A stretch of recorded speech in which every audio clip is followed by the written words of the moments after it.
Kembali lagi bersama saya Sultan Rifandi dalam acara Interfaith di Mata Milenial Indonesia TV, Matanya Indonesia. Masih bersama dengan Pak Martin.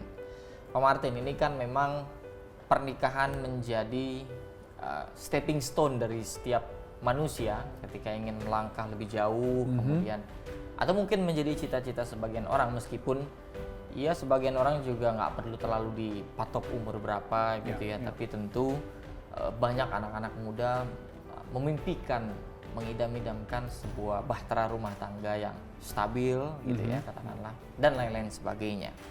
Nah, jika dilihat dari agama Kristen Protestan, Pak Martin, sebenarnya apa yang dimaksud dengan pernikahan dalam ajaran agama Kristen, dan arti dari pernikahan itu sendiri itu apa? Silakan Pak Martin. Ya, secara alkitabiah memang dalam event pernikahan selalu dibacakan dari Kejadian 2 gitu ya.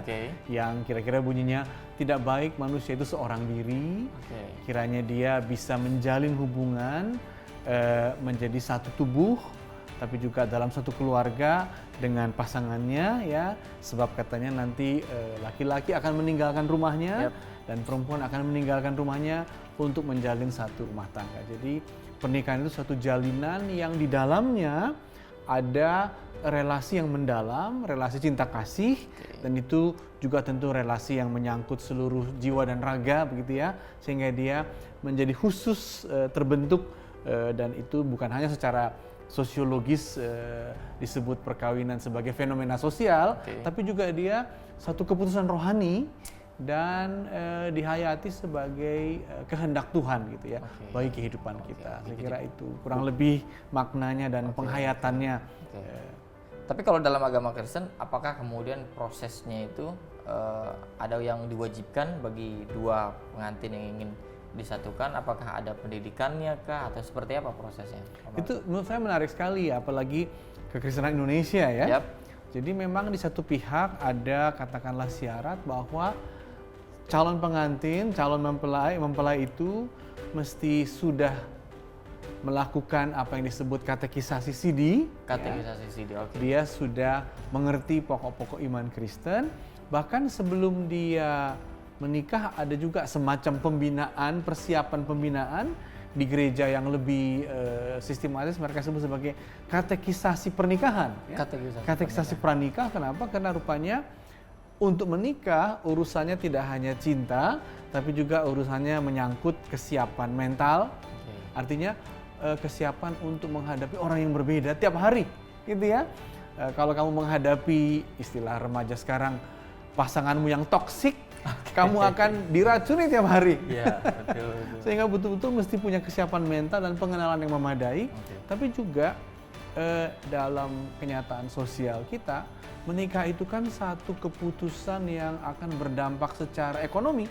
Ya, kamu harus mengupayakan minimal tempat tinggalmu, mengupayakan nafkahmu ya, agar tidak terlantar. Apalagi nanti muncul anak-anak, di situ kebutuhan untuk menghidupi bertambah. Sehingga memang persiapannya betul. Kamu harus mengerti iman Kristen, tapi juga ada katekisasi pernikahan, ada yang disebut pembinaan pernikahan. Namun di dalamnya jangan lupa ini soal hati ya, tapi juga soal mental. Agar jangan seperti tadi ya, kita harus menghadapi toksik tiap hari, pukulannya berat sekali. Tapi juga ini soal material, ini soal ekonomi juga. Jadi memang dibutuhkan kesiapan yang jauh lebih sistematis dalam hal ini. Nah, itu pendidikannya berapa lama katekisasi pernikahan ini? Saya kira karena sudah ada katekisasi CD iman Kristen, maka umumnya gereja nggak terlalu lama, mungkin 1 semester saja. Semester ya. Tapi memang itu dibuat karena ada perasaan, ada keyakinan bahwa kalau orang menikah sebenarnya masing-masing pasangan sudah punya sejumlah persiapan yang tidak disuruh juga sudah dikerjakan gitu ya. Minimal persiapan sudah punya nafkah ya, sudah secara dewasa bisa menghadapi banyak hal, dan itu menguntungkan gereja bahwa masing-masing individu juga toh sudah menempuh persiapannya. Jadi memang pernikahan itu bukan hal yang main-main berarti ya Pak Martin. Iya, serius sekali. Kan banyak masalah di Indonesia ini di mana ada satu keluarga yang masih terjadi kekerasan, masih terjadi bukan hanya persoalan-persoalan rumah tangga gitu ya, tapi ya sampai anak yang menjadi korban. Nah, apakah kemudian banyak yang luput dari keluarga di Indonesia bahwa nikah itu butuh banyak persiapan, bukan hanya sekedar menyatukan laki-laki perempuan gitu ya, hanya enaknya saja. Nah, apa yang lupa dari banyak keluarga di Indonesia, Pak Martin? Saya kira itu ya, yang luput ialah bahwa keluarga yang telah menjadi satu rumah tangga itu sering menganggap semua nanti bisa diselesaikan di tengah jalan, gitu ya. Anggapan awalnya seperti Anggapan itu. awalnya. Dan itu terkait dengan bagaimana relasi, kalau boleh saya sebut ya, relasi egaliter itu dipraktekkan. Ya. Dan kita tahu di bangsa kita ini ada mental yang sering dikategorikan sebagai mental patriarki. Sangat hierarkis. Sangat hierarkis. Nah, ini betul-betul ahlinya ini. Dan itu kadang-kadang bermasalah. Masalahnya begini. Ternyata perempuanlah yang sekarang aktif bekerja karena dunia yang mengandalkan servis, ya. Servis internet, servis di restoran, servis naik pesawat, servis di hotel, itu lebih cakap perempuan-perempuan mengerjakannya. Sehingga perempuan itu sudah kerja di luar, ya kan? Sudah melakukan banyak servis untuk ekonomi hidupnya, tapi sampai di rumah dia seolah-olah diminta juga untuk melakukan servis, seolah-olah dia itu orang kedua di rumah itu, bukan sahabat atau setara dengan suaminya. Itu mengakibatkan banyak benturan dan keluarga-keluarga yang seolah-olah mengatakan nanti bisa diselesaikan akan kaget-kaget. Meskipun di dalam Kristen juga mengaminkan bahwa sosok suami itu adalah pemimpin dalam keluarga itu kan, Pak Martin? Atau setara saja? Memang dalam Alkitab yang menurut saya warna kebudayaan patriarki memasuki, ada pengalimatan seperti ini ya. Dan itu dalam pernikahan selalu dibacakan juga. Kira-kira dibacakan begini.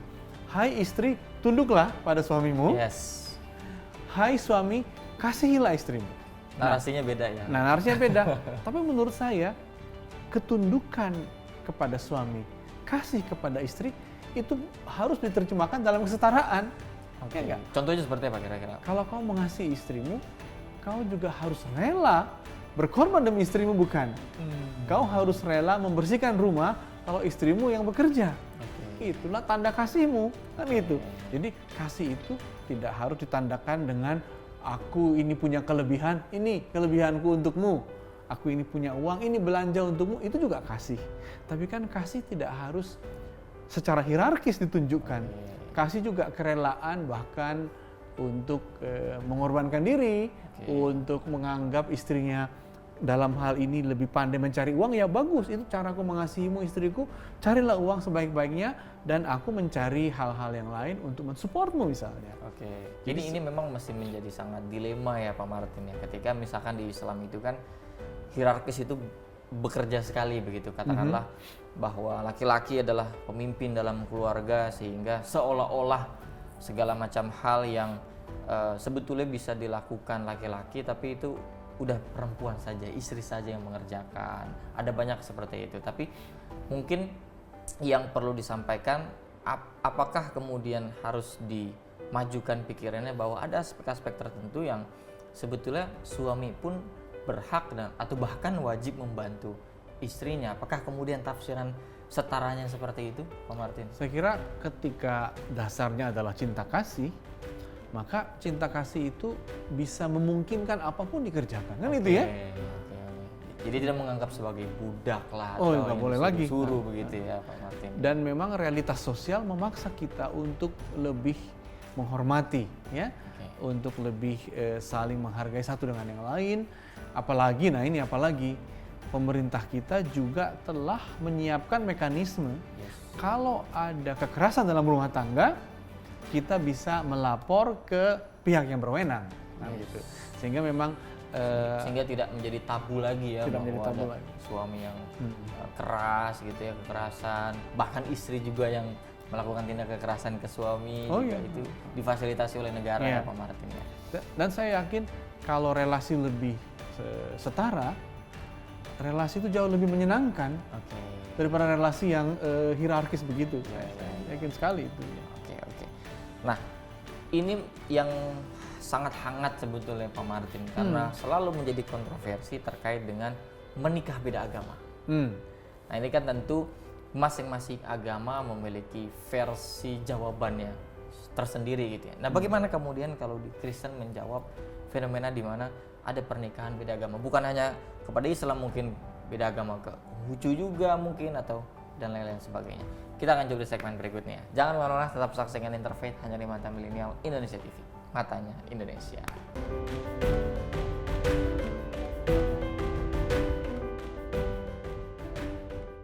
Kembali lagi bersama saya Sultan Rifandi dalam acara Interfaith di Mata Milenial Indonesia TV, Matanya Indonesia. Masih bersama dengan Pak Martin. Tadi saya sempat menanyakan satu pertanyaan yang pasti menjadi kontroversi ya, terkait dengan nikah beda agama. Pastikan di setiap agama punya prosedur, punya proses untuk memasuki tahapan pernikahan. Karena mungkin di dalam prinsip dasar pernikahan Kristen ini ada pernikahan berasal dari Allah. Perkawinan merupakan ikatan baru, dua orang menjadi satu dan tidak boleh ceraikan manusia. Nah, kalau terkait dengan aspek beda agama, bagaimana kira-kira Pak Martin? Nah, itu memang tantangan yang menarik. Akhir-akhir ini tapi. Dulu di zaman katakanlah tahun 70-an ya. Orang menikah campur itu, nikah beda agama itu cukup mudah dan cukup berlangsung. Tidak menjadi tantangan. Tidak terlalu merepotkan karena itu lebih dianggap hal biasa gitu. Bahkan katanya di keluarga-keluarga orang Jawa itu biasa ya, suaminya Kristen, istrinya Muslim ya, lalu anak-anaknya bebas memilih ya. Saya pernah ke Jawa Timur ya, di namanya Desa Pancasila mereka sebut, di Lamongan. Jadi kalau ada keluarga yang menikah dengan orang Hindu di desa itu, satu orang nurut menjadi Hindu, satu orang nurut menjadi Islam kalau dia menikah dengan laki-laki yang Islam gitu. Jadi di Jawa sering kita dengar cukup fleksibel sebenarnya. Walaupun akhir-akhir ini itu menjadi tantangan. Nah, saya juga pernah nih Pak Rifandi beberapa waktu yang lalu ke kedutaan Singapura. Kedutaan Indonesia di Singapura. Dan di situ per tahun bisa ribuan pasangan beda agama minta dinikahkan di Singapura karena pengadilan negeri Singapura dapat mensahkan pernikahan beda agama. Lalu dengan surat dari Singapura diterjemahkan ke Indonesia, sahlah pernikahan mereka karena sudah disahkan oleh pengadilan. Pengesahannya di sana. Di sana, di sini diterjemahkan. Jadi itu realitas, dan realitas kesulitan pernikahan beda agama itu akhir-akhir ini saja muncul di Indonesia karena terjadi, katakanlah menurut saya dalam istilah seorang dosen tamu dari Belanda di UIN, Martin van Brunessen namanya, terjadi conservative turn, bahwa umat itu berbelok semakin konservatif. Ya.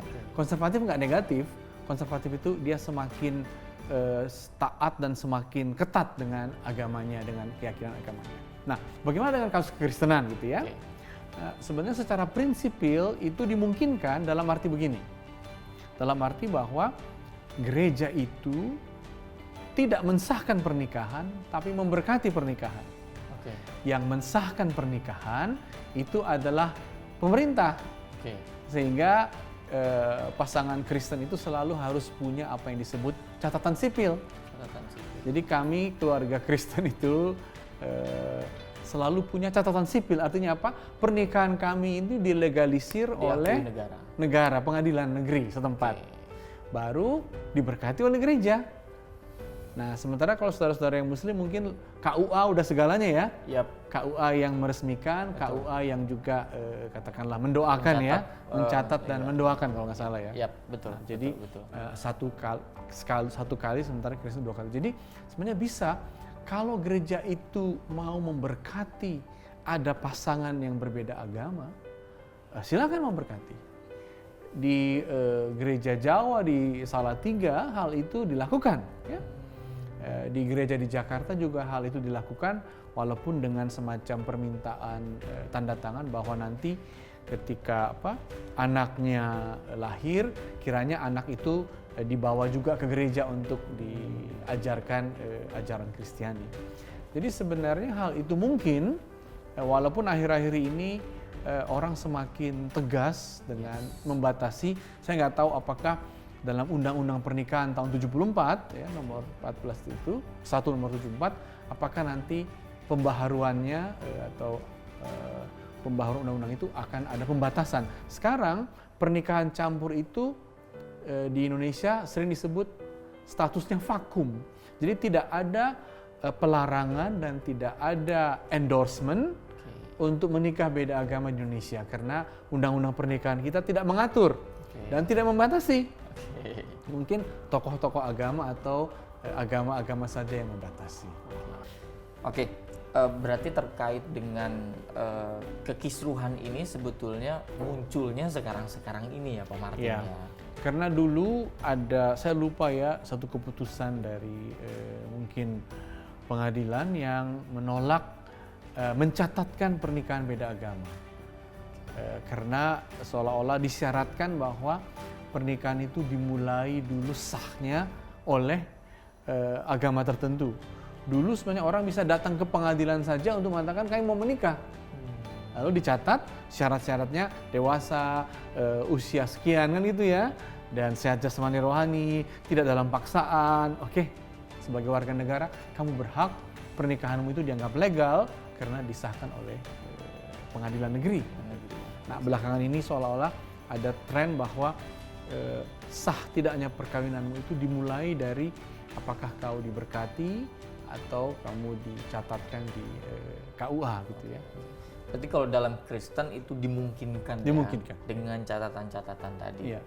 Ya, tapi memang kalau sepengetahuan saya di Islam itu kan memang agak konservatif gitu ya Pak Martin ya, ketika kita melihat ada perkembangan seperti itu. Kemudian banyak sekali orang yang kontroversi lah. Ya. Tapi kalau dalam konteks bernegara, berbangsa dan bernegara, ini kan pernikahan bukan hanya fenomena agama, tapi juga fenomena sosial gitu. Betul. Ketika cinta tidak bisa dipenjara dengan kan hadir begitu saja ya Pak Martin. Nah, ini menyikapinya seperti apa? Kalau kemudian ternyata kita menunggu undang-undang, abu-abu sekali aturan mengaturnya sehingga dikatakan vakum tadi. Nah, tapi sementara fenomena sosial itu banyak terjadi gitu loh. Nah, ini kan nggak boleh menjadi pembahasan yang tabu gitu loh, karena secara sosial banyak kasus seperti itu dan banyak orang gagap menjawabnya. Bagaimana nih Pak Martin? Nah, itu memang sulit sekali, artinya sulit sekali kita membuat nasihat yang tepat karena pernikahan itu dilewati oleh orang-orang tertentu ya. Yes. Kita harus menikah dengan orang yang tepat gitu. Ya, betul. Sementara nasihat biasanya terlalu menyamaratakan ya. Walaupun demikian dalam studi-studi misalnya, tapi sayangnya studinya saya dapat tentang studi di Belanda, tentang pernikahan beda agama di Belanda. Tapi karena di Belanda ini pernikahan beda agama berarti beda suku gitu ya, beda bangsa.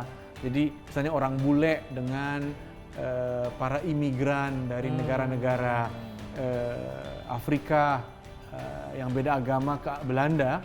Nah, pernikahan beda agama di Belanda itu banyak yang gagal gitu. Karena ketika mereka bertemu ya, mereka menghadapi terlalu banyak benturan dan perbedaan. Bukan hanya karena agamanya beda, tapi kulturnya beda ya, dan lain-lain. Jadi ada studi yang mengatakan kalau memang kemampuan individu untuk mengatasi problem itu tidak disiapkan, ya, maka nanti dia akan mengalami terlalu banyak benturan untuk perkawinannya gitu. Tapi ini tidak mau mengatakan bahwa kamu pasti gagal atau kamu belum tentu berhasil ya. Tapi ingatlah bahwa keadaan-keadaan yang terlalu berbeda itu, apalagi bukan hanya agamanya beda, kebudayaannya beda, kulturnya beda, itu akan mempersulit prosesnya gitu. Sehingga belum lagi tekanan dari keluarga besar ya, untuk seolah-olah mungkin menganggap dia ke orang luar gitu ya. Nah itu kalau kamu nggak siap ya sebaiknya kamu mempertimbangkan nikah beda agama. Ya. Jadi proses peleburannya akhirnya banyak sekali hambatan ya, Pak Martin. Yang satu agama saja bisa jadi banyak sekali masalah gitu ya, Pak Martin. Oke. Terkait dengan dari Alkitab di Kristen, Pak Martin, tujuan atau makna dari pernikahan yang patut kita pelajari juga itu apa, Pak Martin? Kita jawab di segmen berikutnya. Jangan kemana-mana, tetap saksikan Interfaith hanya di Mata Milenial Indonesia TV, matanya Indonesia.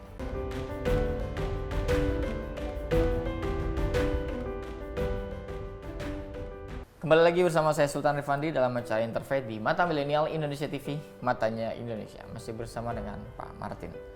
Pak Martin tadi terkait dengan tujuan, makna ya. Kalau dalam dalam Al-Quran itu kan memang beribadah gitu ya, tujuan-tujuan baik tentu harus disandarkan pada tujuan keluarga gitu ya. Nah kalau dalam Kristen itu tujuan dan makna pernikahan itu apa, Pak? Sebenarnya ada beberapa hal ya, seperti tadi saya katakan ya, Alkitab mengatakan tidak baik kamu seorang diri. Oke. Jadi ada satu pengertian Alkitabiah, menurut saya ini pengertian yang religius bahwa manusia itu kalau hanya dirinya saja, kalau seorang diri laki-laki saja, itu sebenarnya mengalami kekosongan setengahnya, gitu ya. Okay. Jadi proses kita agar lebih utuh sebagai manusia, ialah kalau kita bisa bertemu dengan katakanlah lawan jenis kita. Okay. Jadi tidak baik seorang diri, sungguh baik, sungguh sempurna, sungguh penuh kalau engkau bersekutu, hidup bersama orang lain ya, dan itulah perkawinan. Itu yang pertama. Okay. Yang kedua tentu saja dengan seorang itu menikah atau kawin, dia memasuki apa yang disebut upaya mewujudkan cinta kasih sedalam-dalamnya ya. Jadi upaya menghayati pesan Kristiani ya, bahwa dengan mengasihi, ada kita baca dalam Korintus 13 ya, bahwa kasih itu menutupi kelemahan orang lain gitu ya. Tapi juga kasih itu tidak menyukai ketidakadilan. Sehingga kalau kau mengasihi, egaliter dong ya. Walaupun kasihmu kau bisa membuat kelemahan suamimu, kelemahan istrimu, kau tutupi agar kalian seiring sejalan.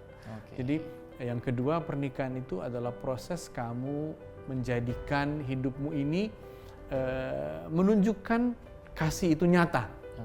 Dan kasih yang nyata itu setelah melewati perbedaan ya, setelah diterpa ujian-ujian demi ujian, bisakah kamu nyata kasih itu sehingga memang akhirnya Yesus mengatakan kalau kamu sudah mengasihi secara Kristiani, kamu tidak boleh menghentikan kasih itu, kamu tidak boleh bercerai ya.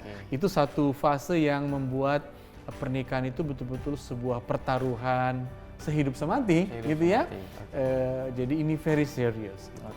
Terus yang berikutnya memang kasih itu karena pernikahan itu karena mengasihi, dia juga mengandung aspek kekudusan di dalamnya. Apa arti kekudusan itu? Kekudusan itu artinya bukan suci dalam arti steril, bukan. Kekudusan itu dari kata Ibrani, saya nggak tahu bahasa Arabnya, kadosh, artinya apa? Khusus. Jadi pernikahan itu kiranya menciptakan satu kekhususan di antara kamu, dan kekhususan itu berarti kamu bersama-sama menanggung dalam sakit dan dalam sehat, dan yang terakhir tidak bisa dipisahkan kecuali oleh kematian. Jadi itu satu makna, kalau boleh saya katakan makna rohaninya ya. Sambil dengan makna rohani itu kiranya kita bisa menghadapi makna-makna yang jasmani. Apa misalnya, kalau suamimu sakit, kalau dia stroke, gimana? Tanggunglah bersama-sama atas nama kasih gitu ya.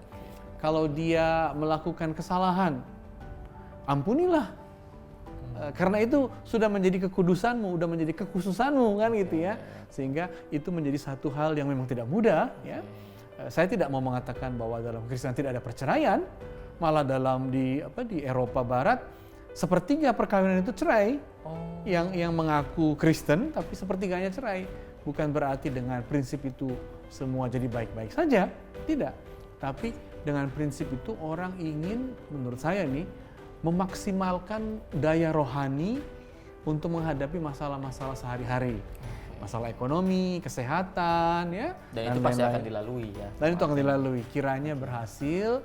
Dan menurut saya ajaran agar kita tidak menceraikan itu menurut saya membuat kita selalu bisa terbuka bahwa pasti ada perubahan nih di suami saya, di istri saya. Jadi nggak usah cepat-cepat talak-talakan deh.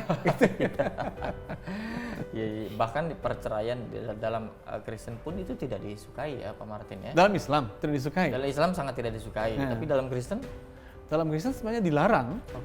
Bahkan dalam gereja Katolik harus dengan seizin paus. Jadi susah sekali minta izin ke Roma, padahal menikahnya misalnya di Papua kan. Harus seperti itu. Jauh banget itu. Dan yang kedua, kalaupun akhirnya harus bercerai, maka gereja Katolik mengatakan tidak terjadi perceraian, yang terjadi adalah pembatalan pernikahan. Jadi seolah-olah mereka batal menikah. Karena sudah berjalan berapa tahun pernikahan. Iya betul. Nah, itu mereka bahasakan agar mereka konsisten menjaga kalau kamu sudah menikah, kamu nggak boleh bercerai. Apapun kecuali oleh kematian gitu ya. Nah tapi kalau Protestan jauh lebih katakanlah terbuka dengan mengatakan kalau pengadilan telah memutuskan terjadi perceraian, maka gereja menerima keputusan pengadilan itu sebagai keputusan yang sah, bahwa pasangan itu tidak lagi bercerai dan memang amat disayangkan gitu ya. Nah, mereka menempuh jalan perceraian yang sebenarnya tidak pernah dianjurkan, bahkan dilarang. Oke. Jadi memang sulit sekali ya, bahkan prosedur untuk perceraiannya pun sulit sekali dalam Kristen ya Pak Martin. Nggak ada prosedur. Nggak ada prosedur bahkan ya, tidak disediakan. Karena memang tidak diizinkan, jadi nggak ada prosedurnya. Sama nggak ada prosedur bagaimana bunuh diri, nggak ada. Iya. Tapi disiasati lah pada akhirnya. Nah akhirnya mereka menempuh jalan pengadilan ya untuk meminta pensahan perceraian itu ya. Walaupun ini tadi perkembangan di Eropa ya, ini beda ya, karena di Eropa orang Kristen realistis. Loh kok rupanya banyak sekali yang bercerai, sepertiga dari keluarga-keluarga Kristen itu bercerai. Akhirnya mereka mengupayakan, udahlah kalau begitu gereja juga harus membantu orang bercerai. Wah aneh sekali ya, kok membantu orang bercerai? Maksudnya membantu orang-orang yang menanggung duka akibat cerai. Jadi ada cerita ini di universitas ya, di Eropa ini sekali lagi ini. Jadi mereka menjelaskan sebab-sebab perceraian. Wah semua bisa menjelaskan dengan luar biasa. Tapi ketika sampai kepada tema bagaimana menanggung perceraian, nggak ada yang mampu memberi jawaban karena nggak bisa ditanggung rupanya. Terutama katanya oleh anak-anak. Jadi anak-anak dari keluarga yang bercerai ini sebenarnya nggak pernah bisa menanggung itu. Sekalipun diberi penjelasan, sekalipun didampingi psikolog, mereka nggak mampu menanggungnya kecuali akhirnya menerima sesuai dengan perkembangan waktu, tapi tetap ada goresan, tetap ada trauma sebenarnya. Jadi dalam arti itulah gereja diminta, kamu tolonglah keluarga-keluarga yang bercerai itu, anak-anaknya gitu ya. Dengan kata lain, perceraian tetap satu pukulan yang besar bagi siapapun, apapun agamanya, dan menurut saya sebaiknya kita menghindarilah perceraian. Dan faktor atau indikator yang paling penting untuk ini para keluarga ini ingat, atau masalah yang paling banyak ditemui, itu apa saja sih kira-kira ya Pak Martin ya? Cenderung misalkan tadi Pak Martin cerita di Eropa banyak sepertiga bahkan ya. Nah itu masalah apa yang kemudian menjadikan sepertiga itu bercerai Pak Martin? Wah itu memang kompleks sekali. Tapi terutama memang masalah-masalah perselisihan terkait dengan bagaimana keluarga itu dikelola. Ekonomi berarti? Ekonomi, tapi juga mengelola katakanlah keluarga dalam arti membesarkan anak, tapi juga terjadi perubahan-perubahan keintiman ya. Terjadi perubahan-perubahan intimacy, sehingga itu membuat ada pasangan-pasangan yang mencari teman yang lain untuk keintiman. Jadi ada tiga faktor yang mengakibatkan keretakan itu. Dan karena di Eropa perempuan-perempuan itu mandiri, Mereka lebih cepat mengatakan saya bercerai. Konon di Indonesia ini katanya kalau perempuan minta cerai dia jatuh miskin. Jadi konon ini ya. Ini menjadi pertimbangan ya. Ini saya dengar dari studi-studi kependudukan sehingga perempuan jauh lebih rela. Ya. Tapi ketika terjadi satu struktur ekonomi yang setara, perempuan sudah punya karir, dia akan bisa mengatakan, aku tidak mengasihi, aku tidak mencintaimu lagi, aku memilih jalan ini dan katanya COVID ini banyak juga perempuan-perempuan Indonesia yang mengajukan talak ya, meminta cerai di pengadilan. Jadi, karena yang saya tahu bahwa ini koreksi kalau saya salah ya Pak Martin ya. Di Protestan itu kan ada etos Protestaniat ya. Jadi ketika dia memiliki etos ekonominya dia luar biasa di dunia karena dia akan mendapatkan kebahagiaan di akhirat sesuai dengan apa yang kemudian ini kalau nggak salah saya mendapatkan pelajaran di Max Weber atau di mana ya, gitu Max Weber itu ya mengatakan seperti itu. Tapi justru ini yang kemudian menjadikan perempuan di Eropa itu jadi mandiri ya. Iya.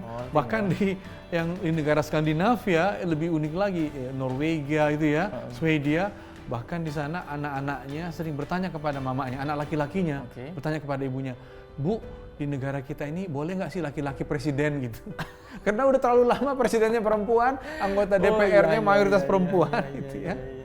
Dan konon katanya negara-negara yang pemimpinnya perempuan, kecuali Indonesia ini, paling berhasil mengatasi masalah COVID.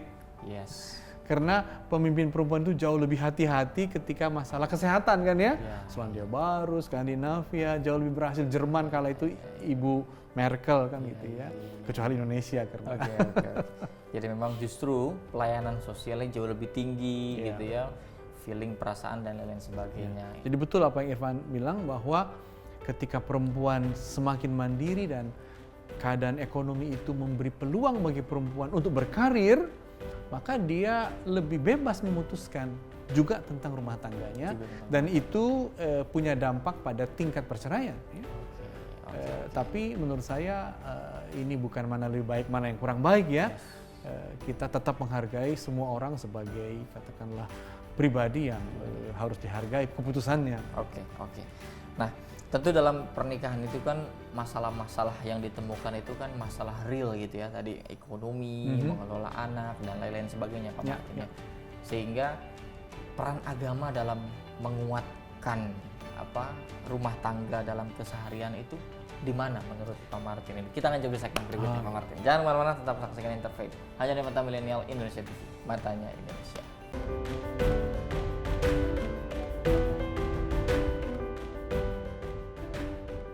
Kembali lagi bersama saya Sultan Rifandi dalam acara Interfaith di Mata Milenial Indonesia TV, matanya Indonesia, masih bersama dengan Pak Martin. Tadi saya sempat menanyakan sebelum break bahwa ya tentu kan rumah tangga menghadapi masalah-masalah real di lapangan, gitu ya, perdebatan, perbedaan, tantangan ekonomi, pasca pandemi dan resesi, benturan itu luar biasa sehingga banyak sekali perceraian yang terjadi. Nah, posisi atau peran agama di dalam menguatkan perjalanan proses rumah tangga ini di mana kira-kira Pak Martin? Nah, sebelum menjawab itu, saya juga pernah dengar sekarang ada namanya sosiologi keluarga. Sosiologi keluarga. Di UI ada jurusannya dan saya kenal dosennya. Dan dia mengatakan begini, penting sekali. Masalah yang di luar kita ini sebenarnya masuk ke dalam keluarga. Jadi betapa banyaknya yang harus keluarga itu tanggung. Jadi keluarga itu bukan satu kubu, satu benteng, masuk kok semua. Karena kan semuanya akhirnya masuk lewat pintu kan, bapak, ibu, anak, dan mereka bawa kan semua dari luar, sehingga keluarga itu memang betul-betul perlu tangguh dalam hal ini. Nah, dalam hal apa agama bisa menolong? Tentu pertama-tama sekali tadi disebut bahwa agama itu memberi satu dasar spiritual, dasar kerohanian ya. Kamu dikasihi Tuhan, sekarang latihlah dirimu untuk hidup dalam kasih dan itu mungkin. Fondasi ya berarti ya, Dengan kasih itu kiranya kamu juga tahu masalah perkawinan adalah masalah pribadi, latihlah emosimu, perlakukanlah orang lain setara, tapi juga kasih itu juga soal kau punya cukup kemampuan membiayai kehidupanmu. Ya. Jadi latihlah kecakapan ekonomimu juga kan itu ya.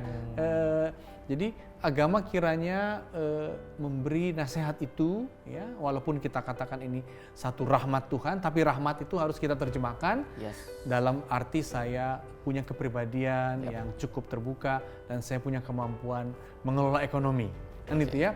Nah, tapi yang juga agama nggak boleh lupakan, menurut saya ya, ini dikembangkan oleh pendidik-pendidik kita dan juga oleh psikolog yang disebut konseling pernikahan.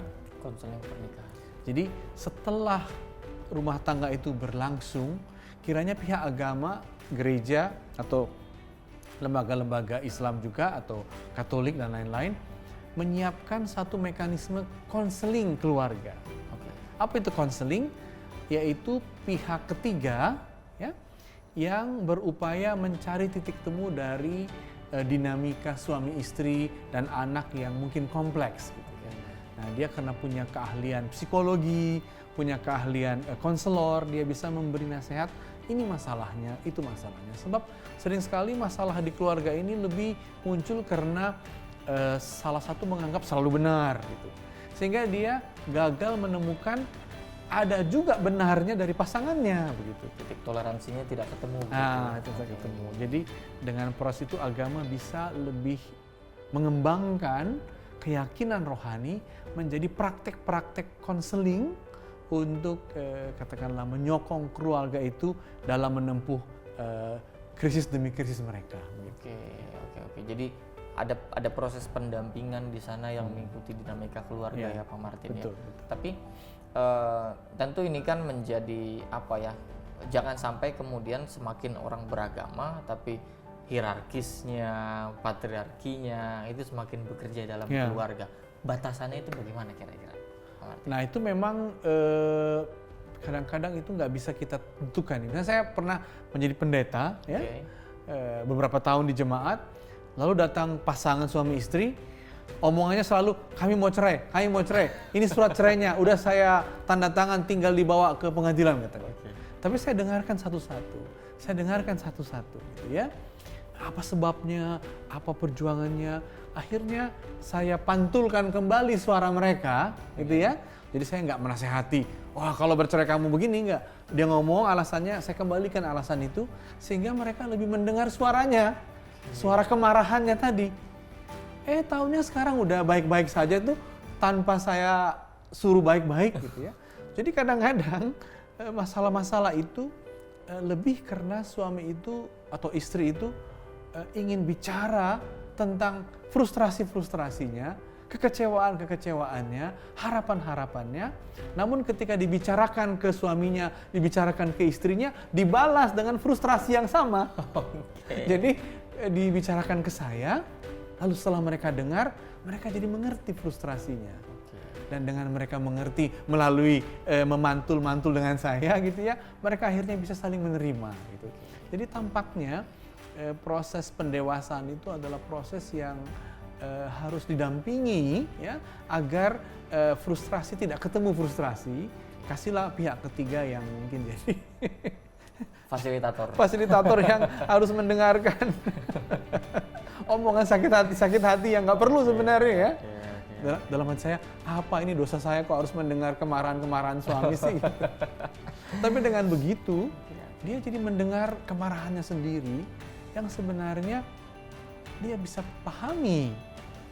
Dan dengan demikian mereka bisa saling paham bahwa memang tidak ada keluarga yang sempurna, tapi yang ada adalah proses untuk dari waktu ke waktu memperbaiki. Nah itu yang agama perlu. Jadi agama jangan terbatas melayani mereka dalam pemberkatan, dalam dalam Islam disebut apa? Dalam ritual saja gitu ya. Pada saat hari hanya saja, tapi temui juga mereka di kala mereka menghadapi banyak goncangan dan benturan agar mereka lebih mampu gitu ya, melewatinya. Jadi khutbah nikah bukan pada saat perayaan pernikahannya saja begitu ya, tapi proses pendampingan di kesehariannya ya Pak Martin ya. Nah, makanya saya berharap kalau khutbah nikah jangan pakai amin.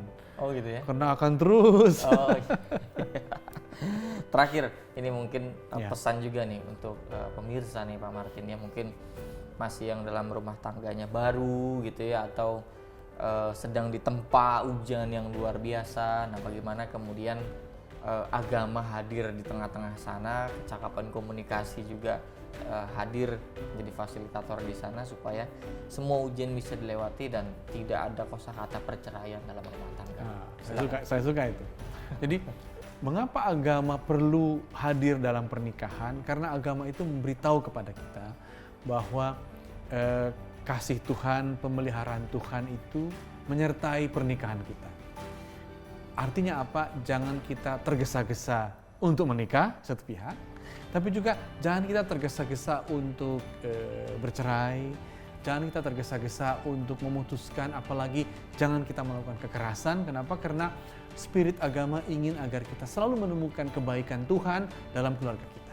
Tapi juga kiranya masing-masing kita yang aktif atau melayani agama kita, bantulah keluarga-keluarga agar mampu melewati saat-saat mereka perlu bantuan, perlu dukungan dalam mereka menempuh perjalanannya, agar keluarga yang sakinah gitu ya, mawadah, warahmah, atau keluarga Kristiani, keluarga yang Tuhan restui, bisa menunjukkan bahwa cinta kasih itu mungkin terjadi di antara dua orang bersama anak-anaknya, bahkan bersama keluarga besarnya.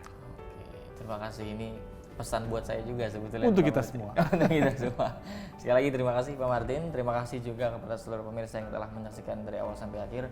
Semoga yang masih jomblo bisa ketemu jodohnya. Oh iya. Dan yang sudah dalam keluarga itu bisa menjaga bahtera rumah tangganya agar mencapai titik kebahagiaan sempurna. Sekali lagi saya ingin tekankan, tetap jaga protokol kesehatannya agar terhindar dari segala penyakit yang ada. Kami pamit undur diri, tetap saksikan episode lainnya hanya di Interfaith di Mata Milenial Indonesia TV, matanya Indonesia. Terima kasih Pak Martin. Terima kasih.